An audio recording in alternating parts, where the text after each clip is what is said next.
Welcome to the Minnesota Hospice Radio Show. My name is Ken Hagelin, president of Minnesota Hospice. And joining me today are two incredible colleagues I have had the honor of working with in the hospice field for several years. They each have amazing life stories along with extensive experiences as hospice educators and end-of-life caregivers. They're also certified in advanced care planning as Honoring Choices facilitators.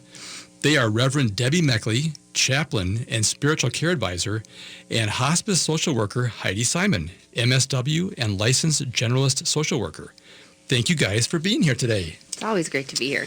Well, we're finishing up our 5-part series called Lifting the Veil, Revealing the Spiritual Truths About Dying and Death. We are on our 5th and final episode of the series. Yep. And today's topic is titled, The Gift of Your Legacy Through Honoring Choices. Now, just to remind the listeners, you guys have been doing this live as an experiential workshop over the last several weeks. And I tell you, the people that I'm talking to, I've gone there and I'm talking to people that attend it. They're just completely overblown by the experiential workshop that you guys put on. It's been just fantastic. You know, we knew that this is information that people need. We're all curious about the known and the unknown. And we knew that they needed this, but boy, people were like, wow, we really needed this. And there are people who couldn't make it here. When are you doing this again? Where can we find this, information? So it exceeded, wouldn't you say, Heidi, our expectations? It did. It was just a delight to see the people that were impacted and the conversations that were happening and the sharing and the caring. And We all, looking at dying and death as an advisor, that it would also be informing our living experiences and our choices, which we'll talk about today. But that, I think, was the biggest takeaway for most people was I didn't really expect that if I'd really opened myself up to a conversation about end of life, that it would really impact the way that I'm living. Mm-hmm. So that was wonderful. Well, I think it was one of the things that anybody who is caring for someone who's at end of life, they've been through the process and the mystery surrounding that, and the implications, and there's just so many things that it took you guys 5 weeks to get through the topics, and yet people kept saying to me, I need more. I need more of this. So we'll talk more about this at the end of the show, but this is a program that you guys are reaching out to the community with, and we want the listeners, if you have an interest in having you guys present this at one of their events or at some kind of a program, to reach out to us and let us know. And we'll be giving out our information throughout the show today after each break, and people can let us know if they're interested in looking more at that. And I would encourage them to do that because it is a powerful series and an experiential workshop. So, all right, well, let's jump into today's topic here, which is the gift of your legacy through honoring choices. And you guys, as I mentioned earlier, are Honoring Choices facilitators. So you know what you're talking about. So it's great to have experts here on the subject. We'll find out. No. So Heidi, why don't you start us off? Well, thanks. We really wanted to focus on legacy because when we say that word or even think about what that implies, it's pretty big. But at the same time, we wanted to also acknowledge that it can be as complex or as simple as you want it to be, because legacy it has many expressions, it has many possibilities, and it's ever changing. There's a fluidity to what legacy is. And so being able to connect that with the fact that we all are in a position to make some really impactful choices as we move through our end of life, and how those choices and conversations then come right back around to our legacy and have an impact on that. So this was really exciting for us to do. Yeah, I'm reminded of while we introduced this conversation about legacy and how I think that culturally we think it has to be this big thing that we're leaving behind, whether it be monetary or an empire, but it can be anything from an empire to a saying, a simple saying or a story that somebody shared that stays with you. I was sharing a story that one of my uncles used to tell, and he got so into it, and he would talk about tip, tip, tip to the tall grass, and I'll never forget that. It was 50 some years ago. Oh gosh, I'm dating myself, but it was a long time ago. And that's what I think about when I think about him. My mom had these sayings that I will forever remember, and they make me smile. So it's everything in between, and it's never too late to plant seeds of your legacy. Right. You know, we're constantly putting those little saplings, those little seeds, those thoughts that allow us to experience something and to share that experience. Every time we share, we're creating a legacy. We're sharing a piece of ourselves, and that's what legacy, I think, really is about. And that was what we focused on. Right. And I think we can even honor those who have already passed on. I think of an example, my mom has a cookbook that my grandmother put together, and none of us met her. She made her transition before we were even born. But her little writings and notes and just the way that she put that together, and she included newspaper clippings about who caught some fish on this certain lake, and those kinds of things start conversations. And pretty soon, those stories that we weren't necessarily a part of become a foundation for us, and they give us something that person has to offer, even though they've made that transition. And don't you think, and from some of the comments that day were, if you look at it that way and you have that perspective about your legacy, Right. you can kind of relax into who you are. Really? And be less critical and judgmental about, where you've been, where you are, and where you're going, or what you're taking, with you, or giving back, or paying forward. I think that we can take that pressure off and just be. Yeah. We talk all the time about how it's often the little things, right, that are big. Exactly. We included in this, because of that, we talked a lot about owning our own story. And so to quote Brene Brown, she says, when we own the story, we can write a brave new ending. And we really wanted to include that because, there's no one ever going to be, ever has been like us. We are so unique. And our stories are also so unique because we move through our life experience in very much our own way with our own idea of what, we're going to get out of that.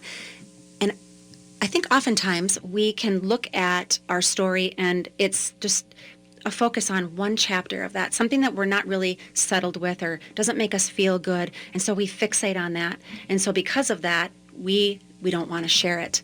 When actually, the more, we see through this experience that the more we share stories and the more we talk, we see that we actually do have, so to speak, a ripple effect, regardless of what the experience has been, but that when we share ourselves and everyone around us, it's just a richer experience because there's a realness to the fact that life is messy and none of us are going to come out of this perfect. Right. And I continue to reiterate that as much as we're talking about end of life and what that might be, or the third act, for many of you who might have listened last week, we had a video from Jane Fonda talking about the third act. There are three acts, the 0 to 30, 30 to 60, 60 to 90.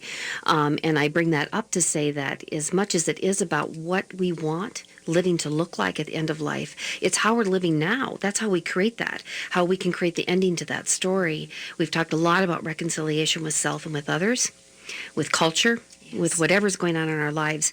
But for most of us who are taking part in this workshop, we're in the third act or fastly approaching it.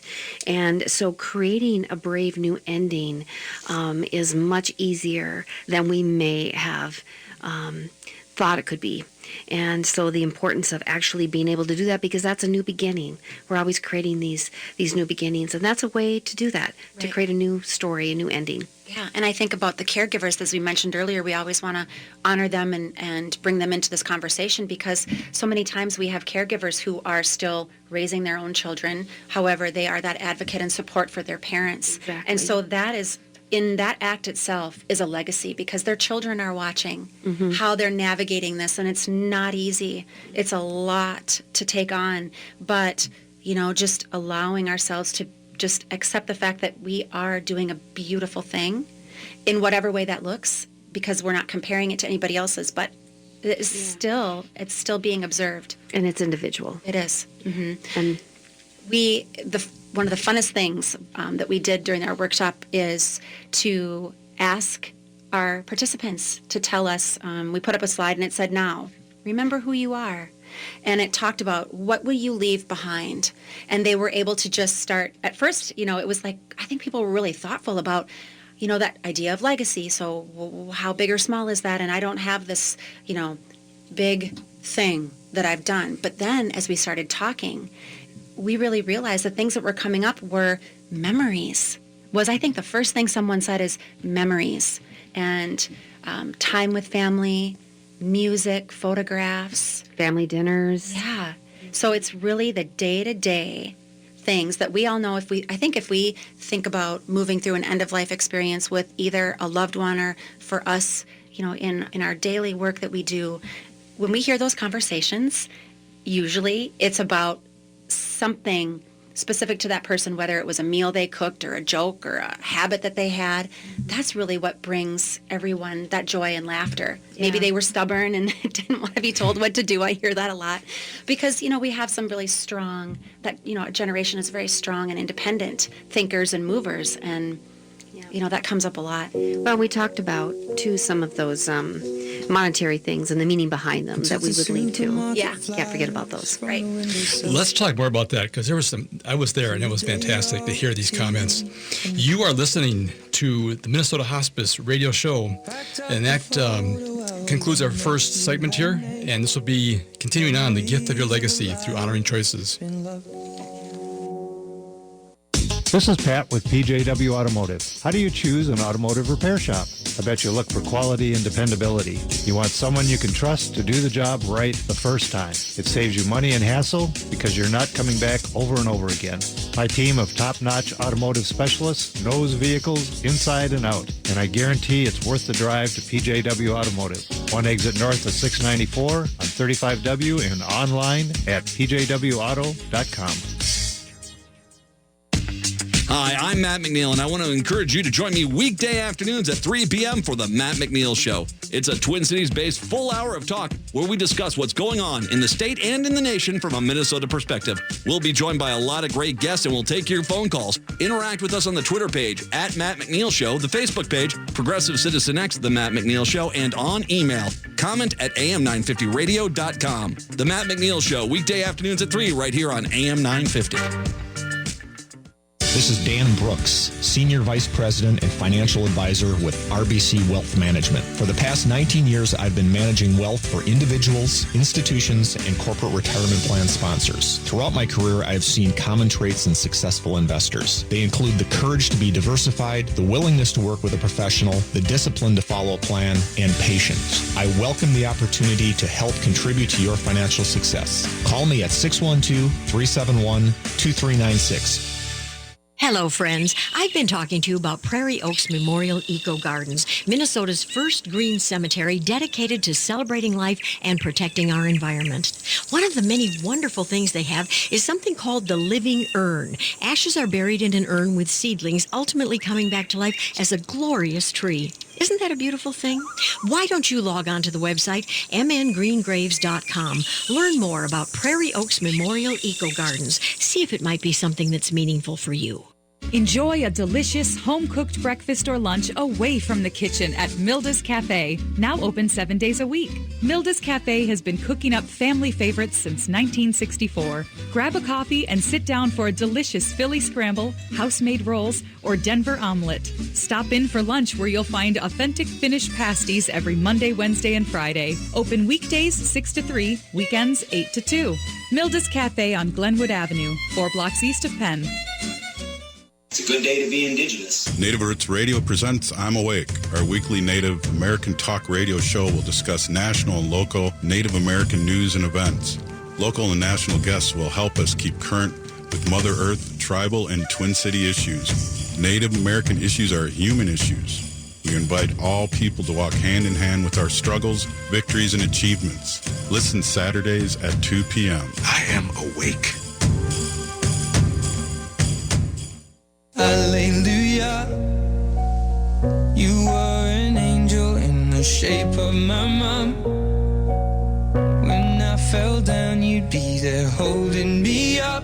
Spread your wings as you go. When God takes you back, he'll say, hallelujah, you're home. Welcome back. You are listening to the Minnesota Hospice radio show. My name is Ken Hageland, and I'm joined by Reverend Debbie Meckley and hospice social worker Heidi Simon.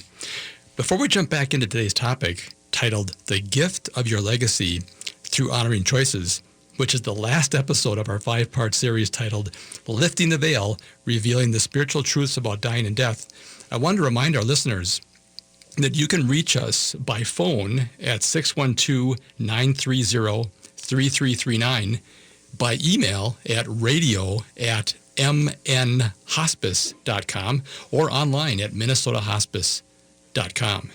So last segment we talked about owning our story, our uniqueness, the 3 acts that we have, the 0 to 30 years, 30 to 60 years, 60 to 90 years. And I heard one person say that's our first segment we learn, the next segment we earn, and the last segment we return. So learn, earn, return, and those 3 segments, and that was really helpful. And we were talking about part of the experiential part of the workshop that we had with you guys on Sunday, and how people were talking about legacy and what was the things. And I remember one person said, I think it was like acts of kindness. And I think, as you mentioned before the break here, Heidi, we're all strong, independent, and we got all this ideas about legacy. And sometimes, as you were mentioning, and that the audience, I think, was understanding, it's some of these simple little things. It's the recipe card, or it's the note, or a saying, or something.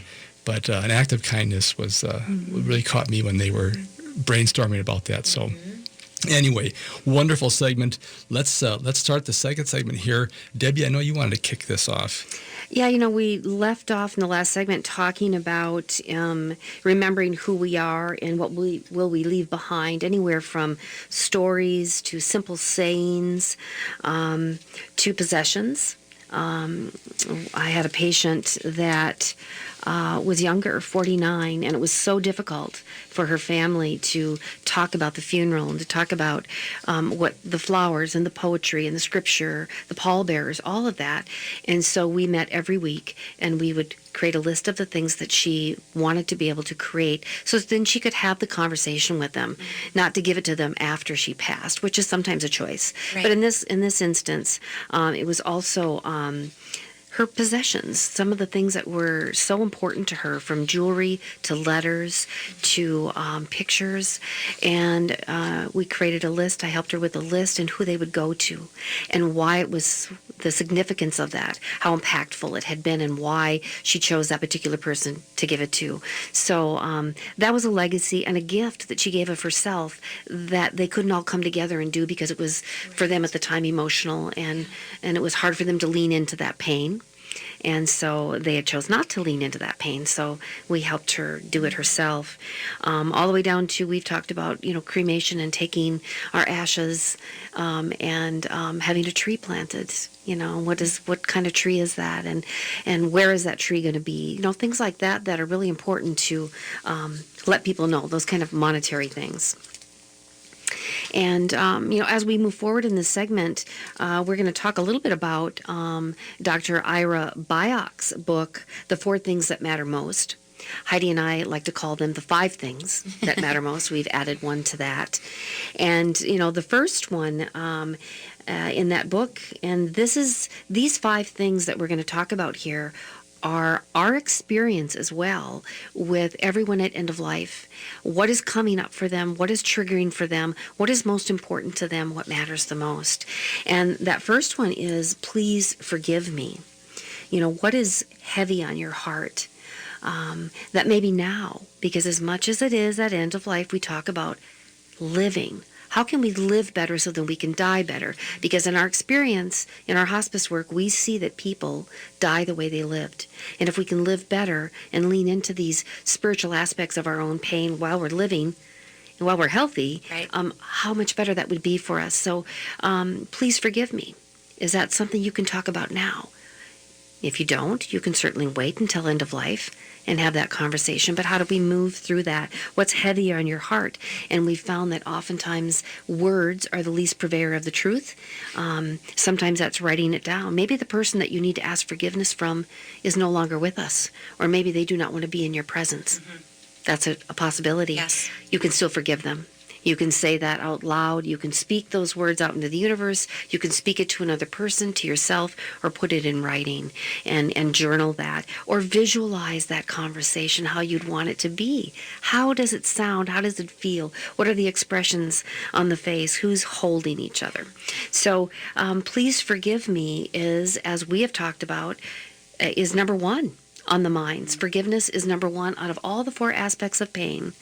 56% of what is on somebody's heart and mind is forgiveness. It is. And just as we were saying earlier, I think that's a significant part about being able to own that story and then, kind of let go of what no longer serves you and write the next chapter, or rewrite. Or create the new ending. Exactly, right? So then on the other side of please forgive me is I forgive you. And just thinking about forgiveness in general, just that whole act exists at our heart center. Because anytime we run something through our mind, we could talk ourselves out of there's a million reasons why you shouldn't do something. But when we really hold that in our heart center, it has a different feel and it has a different purpose. And so, as you mentioned, Deb, that is the number one thing that people hold on to, is wanting that forgiveness, whether it's for themselves or someone else. Because, like I said earlier, being human is messy. It's muddy. We have all kinds of things that happen in relationships. But at the same time, sometimes we could even be stepping into a story.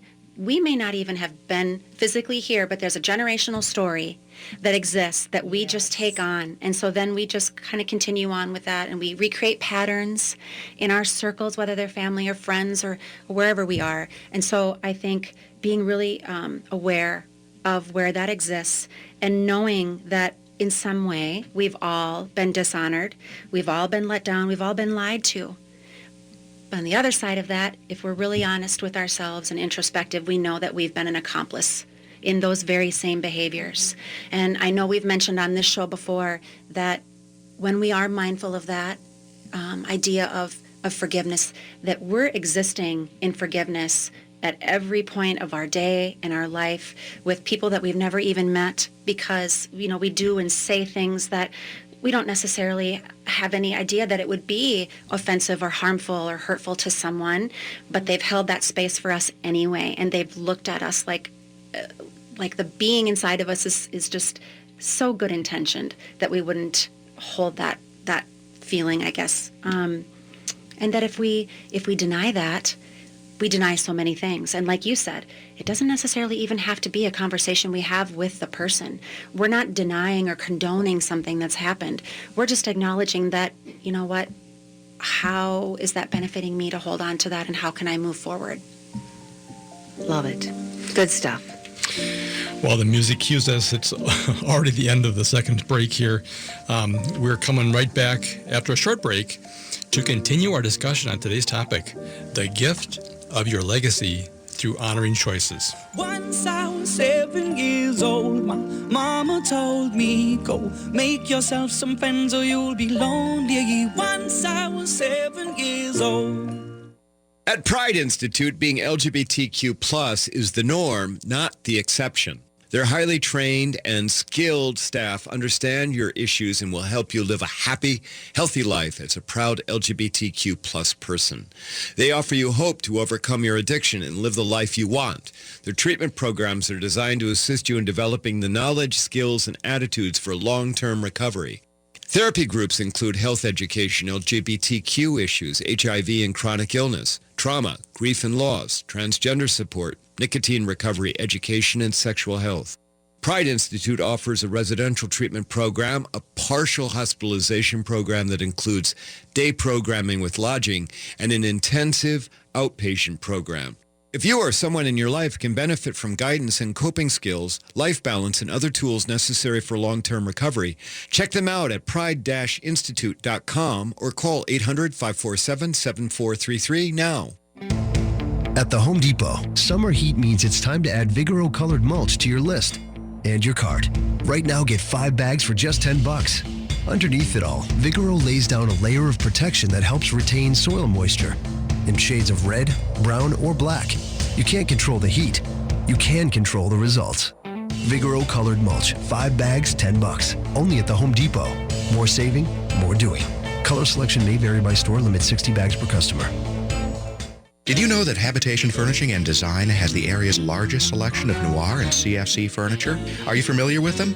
I once had a customer describe Noir as a cross between Restoration Hardware and Beetlejuice. I love that. And CFC, bench-made furniture out of the heart of California, is definitionally cool.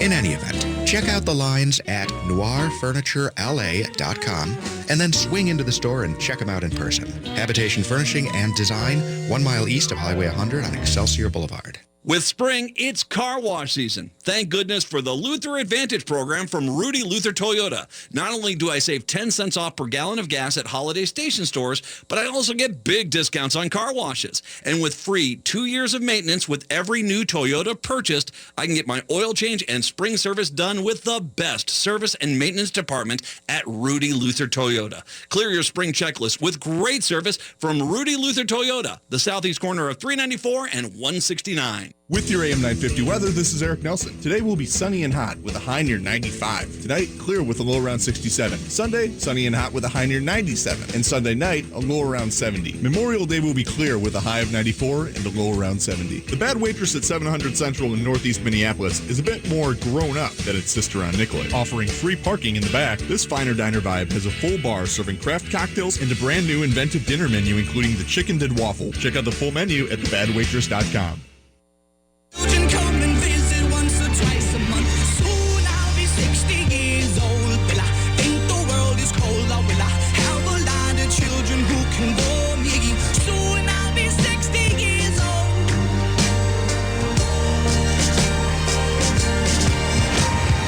Soon I'll be 60 years old. Will I think the world is cold, or will I have a lot of children who can bore me? Soon I'll be 60 years old. Welcome back. You are listening to the Minnesota Hospice Radio Show. My name is Ken Haglund, and I am joined by Reverend Debbie Meckley and hospice social worker Heidi Simon.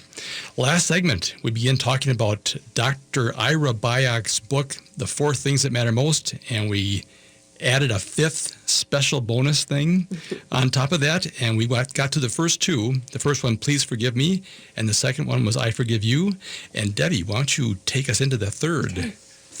Well, the third one is thank you, giving somebody an opportunity to show their gratitude. And, the dictionary defines thankfulness as being either pleased or relieved. And that can be a piece of it, but gratitude is the quality of being thankful, being ready to show appreciation or to show a return of kindness. And so thank you goes a long way. Gratitude can get you anywhere you need to go. And that goes from both sides of saying thank you. Mm-hmm. Mm-hmm. And next, of course, is I love you. And we all know the power of just that word love, but I don't know that we always have the opportunity to really be aware of how it can be expressed and how unique that can be. So I wanted to share a story that has been really impactful for me since I read it, and it's from Dr. Ira Bayak's book, and it talks about Gunter and his father was experiencing a decline, moving through his end of life, and Gunter actually approached Ira Bayak as a colleague and said, I'm going home to have this conversation or to do these things, and my dad and I just don't have that kind of a relationship. I don't know how, we're going to move through this. And so he encouraged him to, utilize these tools that we're sharing today. And here's part of their story. He talks about going back to see his father and that his father wanted to discuss practical matters. There was his medical directive to complete and some property and business issues that he and his stepmother had asked to be handled. So imagine, he says, my surprise when he asked Eddie, who was a caregiver, to have some time with me alone. I had no idea what was coming. Son, would you please shave me? He asked. I didn't know what to say. It was completely unexpected. For weeks, he'd been shaved each morning by my stepmom or an aide. Thanks to our conversation, the conversation he had with Ira, he recognized that this was an opportunity. I know my father well. His illness hadn't dulled his mental faculties, and he would never do anything without planning every detail. There was no doubt whatsoever in my mind that he knew exactly what he was doing. He had deliberately waited for me that morning. I realized that my father was really asking me to touch him. Gunter gathered the towels, the shaving cream, and a basin and set about the task. An aide helped him transfer his father into a special reclining chair used for shampooing residents' hair. Gunter said that seeing his father reclining in the chair, eyes closed, completely helpless, brought him on the verge of tears, but he postponed them because he had a job to do. He took his time, starting with a hot towel like the barbers used to do. He told his dad it was to soften up his beard, but he really did it because he knew it would feel good. He decided to make the shaving into a ritual, a way to say, "I love you" to his father, and to say goodbye. He draped the towel over his father's face and let it sit. The two men barely spoke, but they were communicating. My father's beard felt like sandpaper under my fingertips. As I massaged his face, I felt the firm ripples of his jaw muscles soften and noted that his shoulders relaxed under the towels that I had draped around him. Gunter said it felt a bit strange at first to touch his father's face in such an intimate, tender way. He took his father's old shaving brush, cup, and special shaving soap and worked up a rich, smooth lather. It had been many years since he'd used a cup and a brush rather than shaving foam that came out of an aerosol can. But it came back to him. The smell of the shaving soap, the same brand that his father had used all of his life, transported Gunter back to his childhood. As he stood behind his father and shaved the front of his neck, chills ran up his spine. He realized that they were replaying a scene from his childhood. My father's birthday present to me when I was 13 was a Gillette safety razor. And that morning, he showed me how to shave for the first time. He stood behind me in front of the bathroom mirror and showed me how to scoop the lather up as I shaved my neck. It was an important rite of passage for me at that time. I realized that we were conducting a rite of passage for my father. And how his father responded was mostly he just rested with his eyes closed. For a moment, I thought that he might fall asleep. I finished by washing his face and massaged him again as I applied aftershave cream. As I sat him up in the chair, Gunter said, "Thank you. That feels much better." I made a point of looking into his eyes and said, "You're welcome, Dad. If you'd like, tomorrow morning I'll bring scissors and trim the hairs around your ears." "I'd like that," he replied. And Gunter talks about what an experience this is because they had come full circle. So he starts out shaving his father, and because he was there every day, pretty soon he's feeding him. And then next he's helping toilet him, dress him, helping him with a bedpan, and ultimately took on all the cares for his father in that last 2 weeks of his life. So I think, what this tells us is that just because the words aren't being spoken doesn't mean that there's not communication going on, because we know that oftentimes there's more communication without words. Sometimes they can actually kind of get in the way, and just to be present and to be involved and allow whatever's going to come can really express that love that you have for one another. And that story comes from a father and son right here in Minnesota. Yes. As well. Mm-hmm. Yeah. So the fifth, and Heidi and I added this along to the four things that matter most, is goodbye. Saying goodbye is coming full circle. It's completion. It's settling in to the final part of that journey. And so everything that we can do as caregivers, as what we like to refer to as anamkaras, in the old Celtic ancient times they were called anamkaras, soul friends, death counselors, everything that we can do to help them release and to move forward is divine. It's just divine for them. So saying goodbye is that complete circle, and it allows us to breathe. Yeah. Boy, that goodbye part I think is so important. As I read Dr. Ira Bach's book, and the fact that you guys interject that is so important. It really provides a conclusion, a permission. There's so many things wrapped up in that single word goodbye, or two-word goodbye. I really am impressed with that. And that really hit home to a lot of people in the audience when you guys talked about those 5 things. Yeah. Mm-hmm. It's one of those things, too, that when we take on a patient in our hospice practice is that we do ask them, is there anything that you're incomplete in? Is there anyone that you need to complete with or say goodbye to? Anything that's left undone. And even sometimes things or events are a way of saying goodbye, completing them, not just the words goodbye to a specific person. So it is very important. It is. And we see the beauty in bringing someone onto hospice earlier, because sometimes the goodbye they're saying is to the ability to walk or the ability to do things that they used to be able to do. So there are a lot of variations of moving through that as someone moves through their end-of-life experience. Yeah. So we'd like to move on to the next part of our of this program, and this last segment was honoring choices, and I'm gonna talk a little bit about that. But we're facilitators, trained facilitators through Honoring Choices of Minnesota, and it's an excellent website to direct people to as a resource. They have videos, they have articles, they have the 3-page form and the 8-page form of Honoring Choices, which is a way for you to initiate conversations. And I'm just going to tell you that right off the bat where to get them. They're at honoringchoices.org.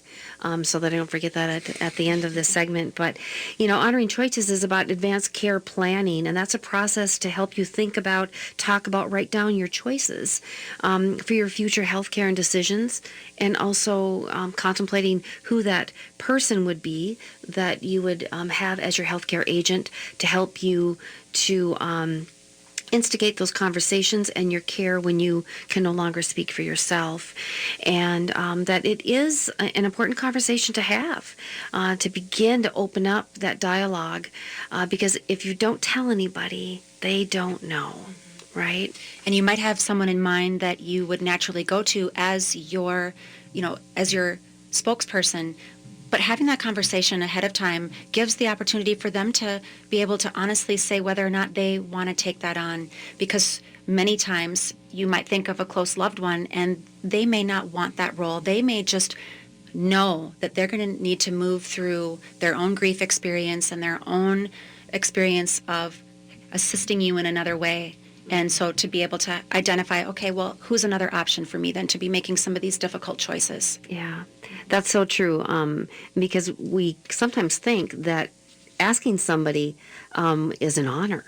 That they might be thinking, oh, I'm just honored to do that, and say yes and not. In fact, I told the story, my husband was in the audience, that it was just an assumption on my part that it would be him. And after going through the training, I actually looked at you that day and said, oh my God, it's not my husband. Right. And I went home and I said, I have something to tell you. And I said, I just don't think it's you to be my healthcare directive. And he looked at me and said, oh, thank God. It wasn't for him. And so I was able to choose somebody else to do that so that he could actually be by my side. Right. And so there are some really things to think about that we might take for granted that are pretty simple choices, and to revisit that. So opening the door to those conversations is more about not focusing on how you want to die, because we don't have a lot of control over that, but it's about asking, how do you want to live until you die? And the only way to do that is to talk about it and to choose to open the door to those conversations. And we found, also that being able to do that gives your family a gift. The more involved that they are, and to know it helps reduce conflict, complications with grief during and after, and it helps the survivors have better relationships after, because things really get triggered when somebody doesn't know and everybody's guessing as to what that person might have wanted. Yeah. And our emotions can really get in the way, because everybody grieves differently. Everybody has an idea of how they can and should move through something, and to give people room to honor that is very important. Yeah. That's part of that legacy, is what we're creating for our loved ones when we leave.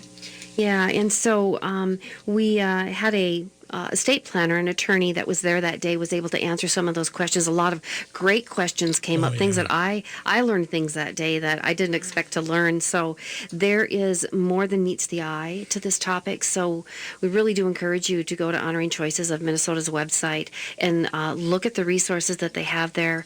They're great resource, and it's a very user-friendly form. And we got a letter that I want to share when we come back from the next segment, because it's really important about how we helped honor choices for a patient of ours who was able to stay in her apartment. And it was a letter that the family wrote us and actually published it in the New Prague Times. That was just amazing. Yeah. I'm looking forward to hearing that again. That was quite the patient and caregiver that you guys were supporting during that process. That was wonderful. Well, we're up against the clock here. Let's return, and we'll continue our conversation on advanced care planning, and we'll read that letter which I think will be really interesting. And we'll continue to go from there.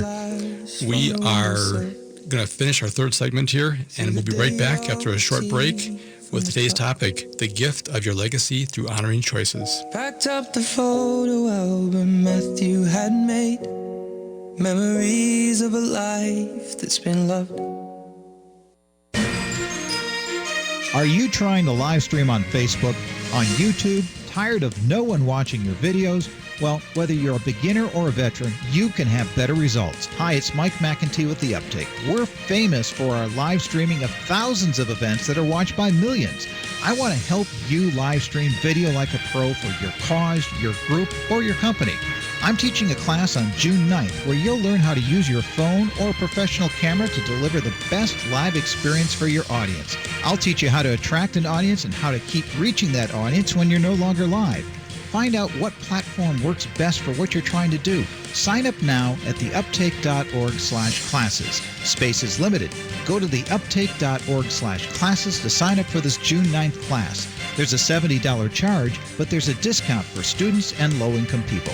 That's theuptake.org/classes to learn how to live stream like a pro. Being a dog is awesome, except when you really gotta go, but you're stuck inside. That's why I had my human called the Urban Dog. Daily walks, field trips, play groups, one-on-one time, safe off-leash play, and pet sitting. I love being an Urban Dog. The Urban Dog works with your schedule and can create a plan that fits your needs. The Urban Dog. Exercise, explore, socialize. Let the journey begin. Call 651-231-6333. That's 651-231-6333. The 4th annual Minneapolis-St. Paul Mini Maker Fair is a festival of creativity showcasing the projects of local builders, scientists, gamers, artists, and makers. The Makers Fair is on June 2nd from 10 a.m. to 6 p.m. at the Minnesota State Fair Grandstand. Curious about robots? They've got them. Want to learn how to carve wood or weld? Covered. Feel an urge to upcycle odd materials into art? Get inspired. Explore electricity, ride a human-powered Ferris wheel, and discover local resources from makers of all kinds. It's a great day of family fun with interactive exhibits and maker demonstrations appropriate for all ages, including a special make and take area for kids. Plus, they have live music, street performers, and presentations. The Minneapolis-St. Paul Mini Maker Fair is June 2nd from 10 a.m. to 6 p.m. at the Minnesota State Fairgrounds Grandstand. Discounted tickets available online at msp.makerfair.com. Follow them on Facebook and Instagram for maker profiles and updates on what you will see at this year's fair. That's msp.makerfair.com. I'm Steve Conklin. And Jake Duroff. We're the hosts of the all-new Mortgage Talk Show, Sundays at 12:30. Steve, what are we going to talk about this week? We'll be discussing mortgage rates, why they're at a 7-year high, and what that means for the market, cash-out refinances, why they're so popular, and the appraisal process. Check us out for more information or email us any questions at mortgagetalkshow.com. Tune in to the Mortgage Talk Show every Sunday at 12:30 on AM 950. Hallelujah. You were an angel in the shape of my mom. When I fell down, you'd be there holding me up. Spread your wings as you go. When God takes you back, he'll say, hallelujah, you're home.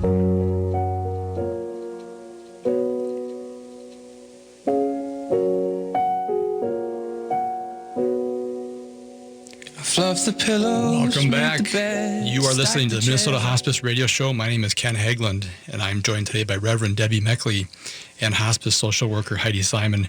Last segment, we were talking about advanced care planning and the importance of doing that well and doing that early. And Debbie, you've got a letter from one of our longer-term patients that was written by her daughter. And I was wondering if you could share that with us. Yeah, I'd love to share that. This is a letter that was written and published in the New Prague Times. It says, to the editor, no one wants to think about the possibility of leaving their home as they age. But after experiencing this situation along with my mother, I have a better feeling and understanding of what may be ahead. For herself, she's speaking. My mother was not able to stay in her home due to mobility issues. She started this journey at Malastrana Rehabilitation Center. The physical occupational therapy that she received was top-notch. Once completed with the support of social workers, Mom moved into a new apartment at the assisted living side, which went very smoothly. Of course, it did take some time to get accustomed to her new surroundings, but soon she developed relationships with residents who tend to her care, and they tend to care for one another. More importantly are the relationships developed with the staff. Those staff members became an extension of family for her. She could determine the amount of services that were needed, such as managing medications, exercise, and meals. The activities arranged by the Recreation Committee are amazing. So many things to do and places to go. Then my mother became a client of Minnesota Hospice, side by side with the assisted living. The different services offered, such as chaplain, massage, personal cares, companionship, etc., were so beneficial to my mother. She was able to stay in her apartment alongside the many other healthcare workers. The love, care, and support and friendship, the compassion and respect that each program showed our mother, as well as her family, was so appreciated. Mom was allowed to keep her dignity and make her own choices. Those choices were honored. We felt so confident and assured that our mother was well cared for and loved. New Prague is so lucky to have the services of Malastrana, Assisted Living, and Minnesota Hospice in this community. What the employees do and how they treat their clients really brings comfort and reassurance to families. Keep up the good work.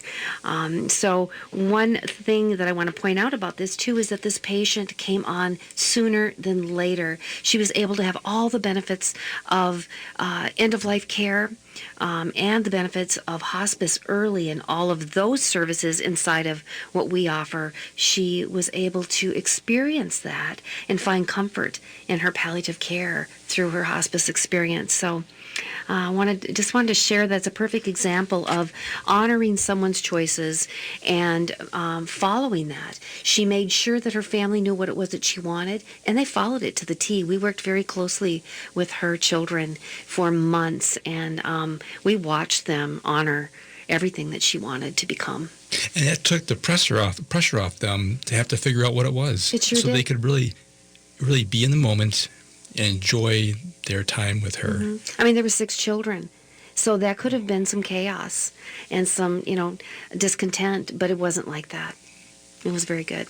So then moving back into our legacy episode, we really gave our participants, after they had explored all of these 4 things that matter most and the idea of saying goodbye and thinking about choices and legacy, we gave them the opportunity to release. What was it that they felt that they needed to be able to release in order to be able to move into what that legacy means for them, maybe even following through with having an advanced care directive if they didn't already have one. I mean, I think it really... and living better now. Right. And so what we did was we gave them the opportunity to write something down on a little piece of paper. Magic paper. It was magic. And then they were able to bring it to a bowl that then those things were burned. And so the idea of that, I mean, fire, as we talk about, is our most powerful cleansing element. And so they were able to release that. And I just thought it was very powerful. Very symbolic. The fire is very symbolic of cleansing, and the burning was powerful for them. So they walked away from this actually setting a new intention, and letting go. That was one of our segments, was releasing and allowing, and I really saw that people did this releasing and allowing a new chapter to open up. Right. And it's always great in experiential opportunities because you can kind of decide for yourself how much you want to say and what your involvement looks like. So just because you may not be putting words to something, if someone else in that group setting is, you really feel that connection, like, okay, I resonate with that. I don't necessarily, you can kind of decide where your comfort zone is. And I think it actually even expanded for some people. Mm-hmm. Yeah. So keep in mind, if you're part of any organizations that you think may find this beneficial, and of course we all do, we all need to have this conversation.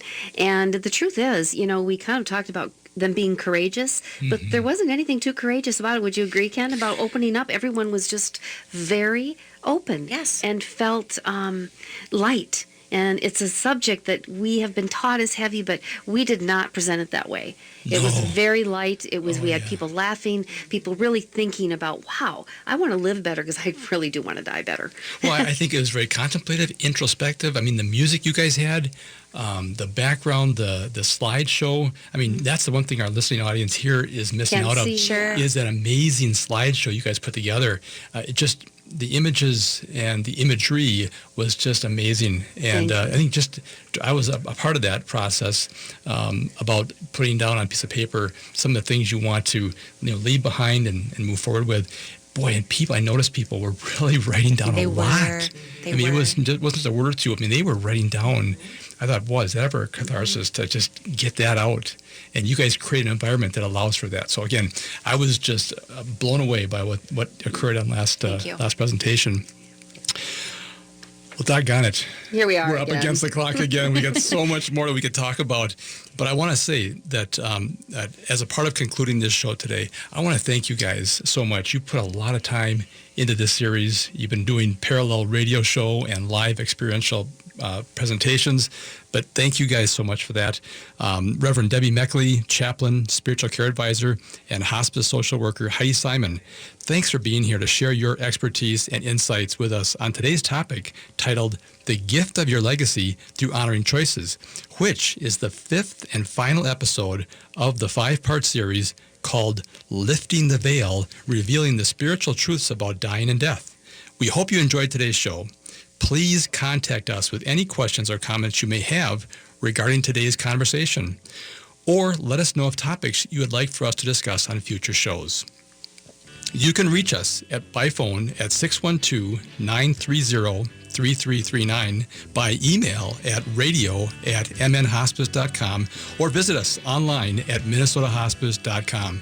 Next week, we'll be broadcasting live and taking your calls on the air to answer frequently asked questions about hospice and end of life. Thank you for listening to the Minnesota Hospice Radio Show, and until next time, live like you're dying.